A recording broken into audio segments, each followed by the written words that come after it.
Kota Pekalongan, tak lepas dari identitas sebagai kota batik.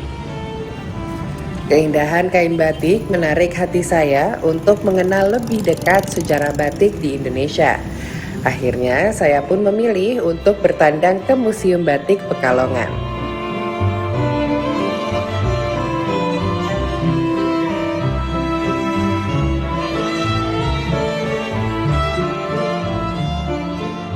Untuk mengunjungi Museum Batik ini, saya cukup membayar tiket seharga Rp7.000 saja per orang. Saya pun langsung diajak memasuki ruang pameran pertama dari 3 ruang pameran yang ada di museum ini.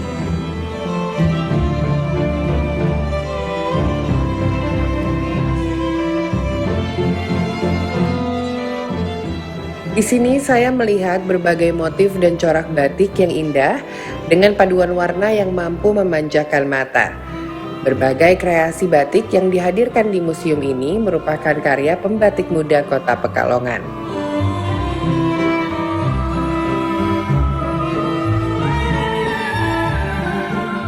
Memasuki ruangan ini, saya disambut dengan semerbak aroma aneka bunga dan daun pandan yang semakin memberikan kenyamanan. Selain digunakan sebagai pewangi ruangan, campuran bunga dan daun tersebut juga berfungsi sebagai penyerap kelembapan udara secara alami untuk menjaga kualitas kain batik agar tetap sempurna.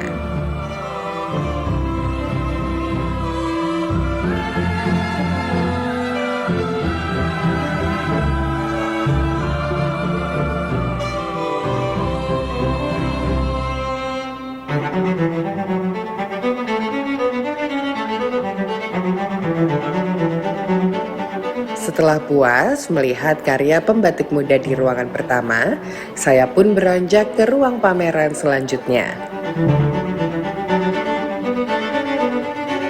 Ruang pameran kedua memuat koleksi berbagai motif dan corak batik yang ada di penjuru Indonesia. Di sini juga saya belajar metode membatik, seperti batik tulis hingga cetak atau printing. Alat dan bahan yang digunakan untuk memproduksi selembar kain batik juga turut dipamerkan di sini. Mulai dari canting, malam,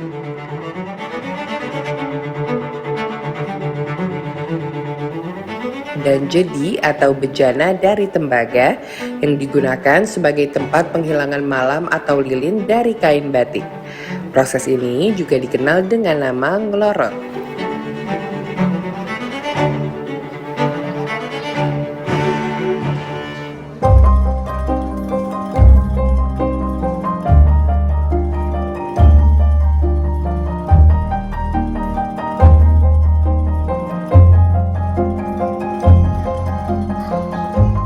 Terakhir, ruang pameran ketiga memamerkan beragam kain batik lengkap dengan sejarah perkembangan dari berbagai lini masa.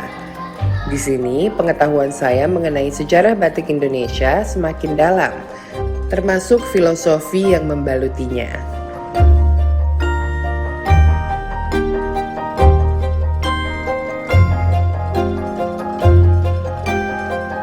Ternyata batik Indonesia juga mendapat pengaruh dari budaya luar terkait sejarah perjuangan Indonesia.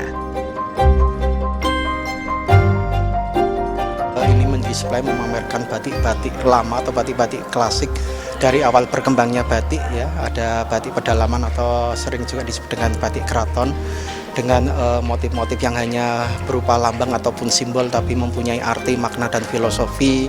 Kemudian ini ada juga batik pesisiran ya, batik-batik dari daerah Pekalongan, Cirebon dan Lasem yang dominan dengan warna-warna cerah, warna yang terang. Kemudian banyak mendapatkan pengaruh budaya juga, ada pengaruh Eropa itu Belanda, Cina, India, bahkan nanti ada juga pengaruh Jepang.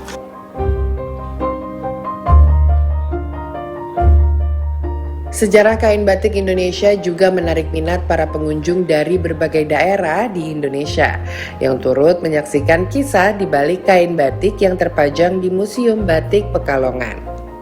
Kebetulan saya suka seni. Seni itu menurut saya sesuatu yang nggak bisa diajarkan kalau tidak dengan melihat. Jadi saya pengen anak-anak sedari kecil lihat apa itu seni batik. mulai dari warna, corak, sampai gimana sih caranya. Jadi anak-anak mengenal, oh iya canting itu bagaimana, terus apa sih tadi apa nih? Yang itu tuh Mbak tempat ngaduk jadinya itu apa? Jadi anak saya lebih di ruangan yang kedua hanya.